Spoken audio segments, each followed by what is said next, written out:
Madame, Monsieur, bonsoir. Ravi de vous retrouver pour ce nouveau numéro de la Tribune du Parlement, votre magazine qui traite de l'information parlementaire. À la une ce soir, les députés questionnent le gouvernement sur l'application des dispositions qui interdisent la vente des emballages et sachets plastiques au Burkina Faso. Les réponses tout à l'heure en début d'édition. Plusieurs accords de financement ont été ratifiés ces dernières semaines au Parlement. Il s'agit d'accords de prêts et de dons pour financer des projets structurants afin de relever l'économie locale, durement éprouvée par l'insécurité et le terrorisme. Pour en parler, nous recevons le député Daga Nassouri, membre de la Commission des finances et du budget. Voilà pour le sommaire. Merci pour votre constante fidélité.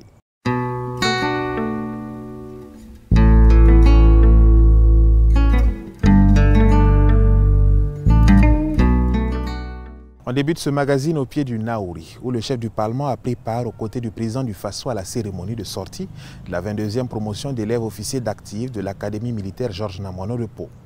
Triomphe, c'est le nom de baptême de la promotion, 111 sous-lieutenants, dont 9 personnels féminins qui se disent aptes par la voix de leurs délégués à servir la nation en proie à leader terroriste. Cérémonial de port d'épaulettes et prestation de serment des nouveaux officiers ont marqué l'événement.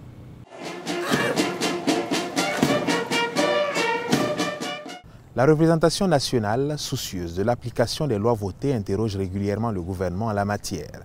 Le 21 juillet dernier, c'était au tour du département de l'environnement d'être entendu sur la mise en œuvre de la loi portant interdiction de la production et de la distribution des emballages et sachets plastiques non biodégradables au Burkina Faso. Les réponses de l'exécutif dans ce compte-rendu signé Innocent Darankoum et Mireille Carole Toukma. L'impact négatif des sachets plastiques sur l'environnement n'est plus à démontrer. Qu'en est-il donc de l'application de la loi portant son interdiction? L'interpellation vient des députés Sié François d'Assis Koulibaly et Nemata Brigitte Zougrana. Le ministre de l'Environnement apporte des éléments de réponse et souligne que la loi est appliquée dans la mesure où les sachets plastiques sont remplacés par des sachets biodégradables. Mais pour les auteurs de la question, l'utilisation des sachets biodégradables pose également problème. Ce sont des sachets qui prennent au moins 5 ans avant de passer à l'étape de dégradation. Les échanges que nous se sont déroulés avec les députés permettent d'insister auprès du ministre sur la nécessité de passer à l'utilisation des emballages alternatifs. Pour ce faire, une révision de la loi portant interdiction de la production et de la distribution des emballages et sachets plastiques non biodégradables au Burkina est prévue selon le ministre en charge de l'Environnement, Roger Barrot. Il ajoute que la loi à elle seule ne suffit pas à assainir le cadre de vie. Il faudra donc bien plus en mettant en place dans chaque commune des systèmes efficaces de collecte, de traitement et de valorisation des déchets solides en général et des sachets plastiques en particulier, mais aussi et surtout la responsabilisation de tous les citoyens. Ils ont décidé de mettre leurs vacances à profit pour découvrir le Parlement burkinabé, son histoire, ses missions et les organes qui la composent. Eux, ce sont des jeunes élèves du Centre d'éveil et d'éducation Tuimanegda et des membres d'associations de la ville de Ouagadougou. Le film de ces visites avec Anatole Nakoulman, Idrissa Warga, Innocent Darankoum et sa presse Hippolyte Milogo. Des élèves et étudiants en vacances, encadrés par des associations de jeunesse, Douni Palé, le camp vacances lecture et le centre d'éveil et d'éducation Tuimanega sont ici à l'Assemblée législative de transition pour découvrir et comprendre son fonctionnement. À l'Assemblée nationale, beaucoup de choses se passent, les lois se votent et puis concernant les députés, ils prennent en compte plusieurs personnes. J'ai retenu, on a dit de protéger les arbres, de rester propre autour de nous. On a planté des arbres. Pour les encadreurs, le passage à l'hémicycle est une autre école pour les enfants. La visite d'aujourd'hui, c'était d'abord de faire connaître aux participants le lieu même de l'Assemblée législative de transition, essayer de nous rappeler l'histoire du pays et comment l'Assemblée législative de transition fonctionne. Cette année, on a prévu des débats avec des grands et il y aura un projet de loi. Et également, il va faire un autre débat sur l'intelligence artificielle. Donc j'ai jugé nécessaire que les enfants viennent voir le cadre de l'Assemblée nationale pour savoir comment est-ce qu'on vote les lois pour se mettre effectivement dans la peau des députés. Satisfaits, les visiteurs ont planté des arbres dans l'enceinte du Parlement. Ils marquent ainsi leur engagement pour l'éco-citoyenneté. On termine cette rubrique d'actualité sur une note triste. Vous le savez, la Côte d'Ivoire a perdu en début de mois son ancien président Henri Konan Bédié. Le premier responsable du Parlement a tenu à rendre un dernier hommage à l'illustre disparu le vendredi 4 août dernier à l'ambassade de Côte d'Ivoire située au quartier Koulouba de Ouagadougou. Dans le cahier de condoléances ouvert à cette triste occasion, le chef du Parlement burkinabé a rendu hommage à un grand serviteur de l'État ivoirien, une personnalité publique de premier plan, qui a œuvré non seulement pour le développement de la Côte d'Ivoire, mais également de la région ouest-africaine. Au nom de la représentation nationale et à son nom propre, le docteur Ousmane Bougouma a souhaité que l'homme de l'illustre disparu repose en paix.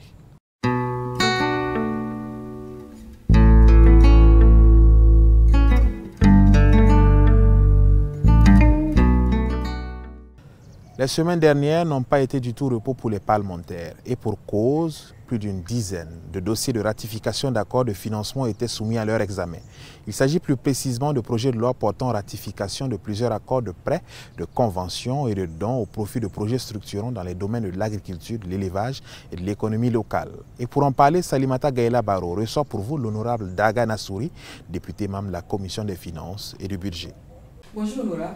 Bonjour. Avec vous, on s'intéresse à la loi de ratification.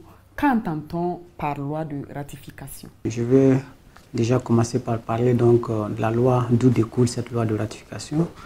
Il s'agit donc de la loi d'habilitation.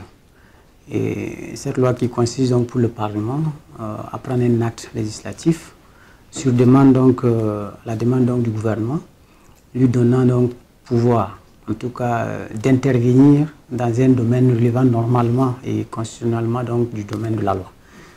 Et donc après donc cette étape, le gouvernement naturellement prend des ordonnances et il s'agit donc des ordonnances dans le domaine des conventions de financement essentiellement, que ce soit de prêt ou de crédit. Mais c'est pour un délai donné que ce pouvoir, une partie de ce pouvoir législatif lui est accordé.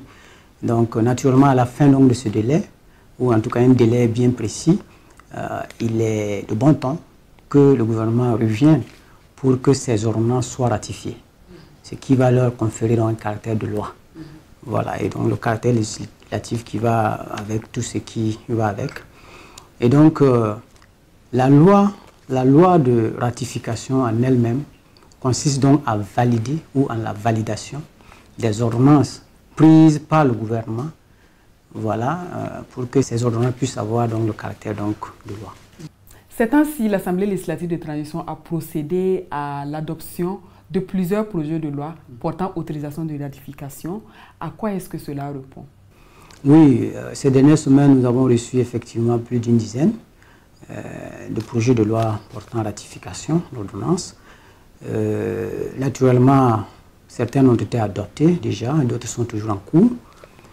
Mais ça répond à un exercice normal, constitutionnel, comme je le disais, parce que la loi d'habilitation qui conférait un certain nombre de pouvoirs dans certaines matières au gouvernement d'agir ne lui donne pas droit totalement parce qu'il faut un jour revenir. Et c'est pour cela, effectivement, toutes les ordonnances qui ont été prises dans ce laps de temps sont déposées sous forme de projet de ratification et pour que le Parlement se prononce. Et donc, nous avons sacrifié donc à ce rôle régalien, mais il faut dire aussi que c'est important parce que l'ordonnance désormais n'est-ce pas, ratifiée ou prend le caractère donc de loi, revêtant une nature législative et avec tout ce qui va avec. Que gagne-t-on donc en ratifiant tous ces projets? Ça permet déjà que l'ordonnance ait un caractère carrément législatif. Deuxièmement, ça permet donc à l'ordonnance de continuer de produire ses effets. Voilà, parce que bon, c'est vrai qu'elle n'est plus dans l'empire de la loi de l'habilitation, mais les effets se poursuivent. Mais il faut ça justement pour que ça puisse se poursuivre. L'autre élément qu'il faut dire, qui n'est pas des moindres, c'est que si l'ordonnance n'est pas ratifiée dans le délai imparti, donc elle est frappée de caducité. Et quand on dit c'est nul, ça veut dire que ça ne peut pas produire d'effet. Et on peut toujours attaquer à tout moment et de bon temps. Et voilà pourquoi je pense que, en tout cas, on gagne toujours à ratifier. et mieux à ratifier dans les délais. Merci honorable pour la disponibilité. Je vous remercie.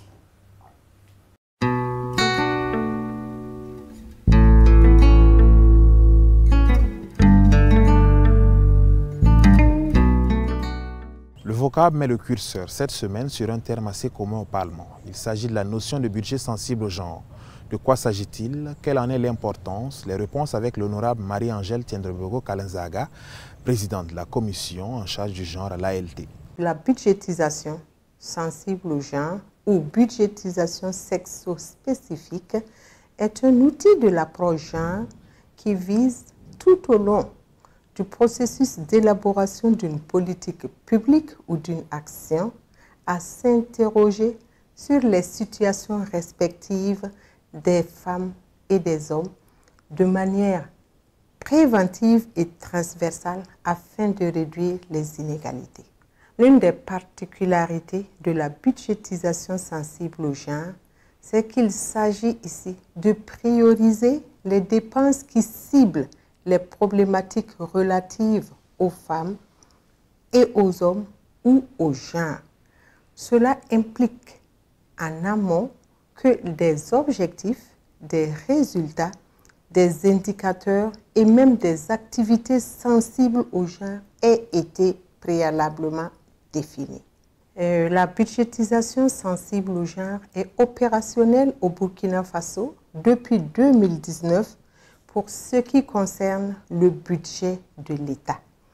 Donc aujourd'hui, tous les ministères sont engagés dans le processus de la budgétisation sexo-spécifique, ce qui fait qu'un grand nombre d'acteurs ont déjà été formés dans le domaine. Abordant le volet difficulté, on pourrait retenir l'inexistence de statistiques désagrégées par sexe, également des énoncés budgétaires aveugles au genre, absence de moyens de contrôle sur la sincérité des informations sur le genre. Comme perspective, je pense que nous pouvons retenir le renforcement de l'engagement des différents ministères dans le processus de la budgétisation sexo-spécifique et la poursuite du renforcement des capacités des différents acteurs et pourquoi pas rendre obligatoire la présentation par les ministères d'un état de prise en compte du genre avant l'adoption de la loi de finances par le Parlement. Cela nous aiderait à réduire les inégalités et à atteindre un développement équitable. Voilà qui met fin à cette émission. Merci de l'avoir suivi. À très bientôt pour de nouvelles informations parlementaires. Bonsoir.